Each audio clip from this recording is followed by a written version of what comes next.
Zombie Island Massacre, the other January movie from Vinegar Syndrome that I picked up. It's a 1983 movie. It's odd, I thought it was a little bit newer than that. I knew it was 80s, but I thought it was around the same year as Flesh Eating Mothers, or maybe like 1986. It's directed by John N. Carter, starring David Broadnax, Rita Jenrette, and Tom Cantrell. I don't have a whole lot of good things to say about this movie, except the beginning started off quite beautifully with some big old titties in a shower.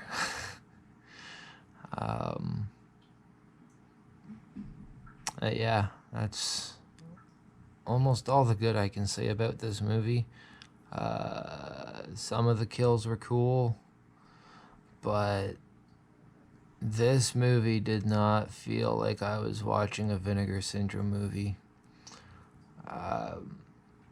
Personally, this title feels like it would have been better served on Severin.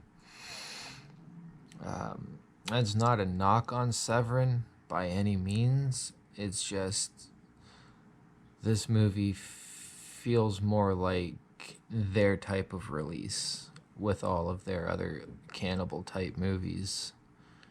But hey, at least it came with a badass slip, Vinegar Syndrome style, right? Yeah, the movie's just not memorable at all. I just finished watching it like 30-40 minutes ago. I can't fucking tell you a goddamn thing specifically in this movie, but as a whole I can say the movie is just not that good. So if you're on the fence about it, hold off.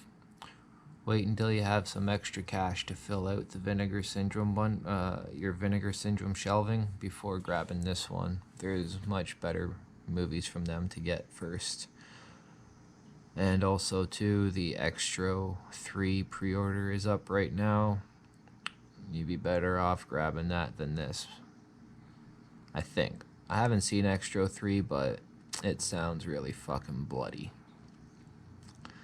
So yeah.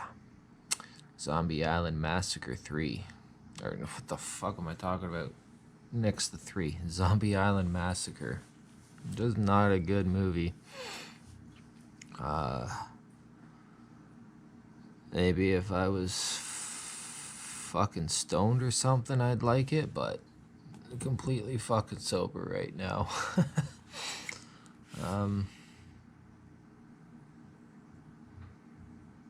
Yeah, what the fuck? So a group of Americans on what they assumed would be a relaxing and fun-filled vacation in the Caribbean soon find themselves trapped in the island wilderness after their tour bus breaks down. Alone and stranded, the group begin to fall prey to an unknown voodoo mask-wearing assailant who bumps them off in various nasty ways, ranging from decapitation and evisceration to impalement. As the surviving members of the group frantically search for help, they begin to suspect that not all of them might be who they claim they are, and that one of them might be a cold-blooded killer. Kinda glad I read this, because now I remember the decapitation was fucking cool. And the way the killer's teasing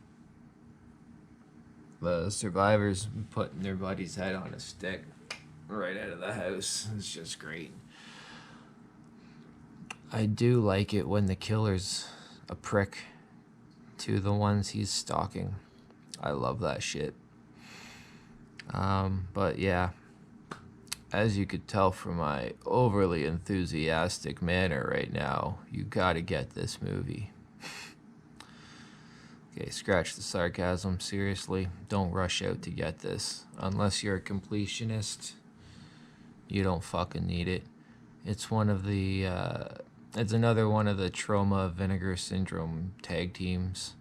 And it's just like, it's one of the better movies from Trauma that they haven't made themselves. So at least there's that, but it's also not saying much because you're comparing it to movies like Dumpster Baby and Sexy Maniac Nurses in Search of Ecstasy and other shitty fucking films like that. So yeah, it's a bit of a disappointment. It's gonna look good on the shelf, and that's about it. Thanks for watching. Stay sleazy, motherfuckers.